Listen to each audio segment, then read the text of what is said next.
আসসালামু আলাইকুম প্রিয় দর্শক, আমি আমিরুল মোমিনিন মানিক আপনাদের প্রত্যেককে আমন্ত্রণ জানাচ্ছি চেঞ্জ টিভির এই লাইভ পর্যালোচনায়। প্রিয় দর্শক, আজ 6 ফেব্রুয়ারি 2025, এই মুহূর্তে রাত 10টা বেজে 3 মিনিট।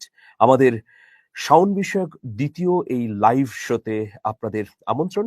বিষয় হচ্ছে গ্রেফতার শাওনের কাছ থেকে পাওয়া গেল ভয়াবহ তথ্য। প্রিয় দর্শক, থাকুন আমাদের সঙ্গে। আপনাদের কোনো মতামত যদি থেকে থাকে আমরা জানতে চাই।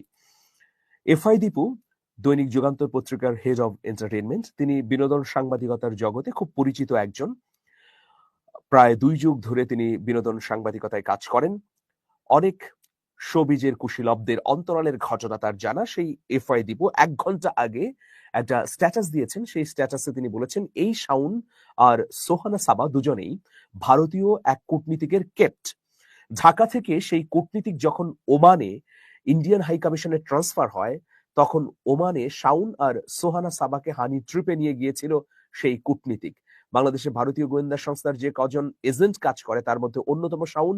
দেশ নিয়ে চক্রান্ত করার জন্য তাকে 3rd ডিগ্রি দেওয়া হোক। এটা হচ্ছে এফআই দিবু দৈনিক যুগান্তরের হেড অব এন্টারটেইনমেন্ট, তার একটি ফেসবুক স্ট্যাটাস।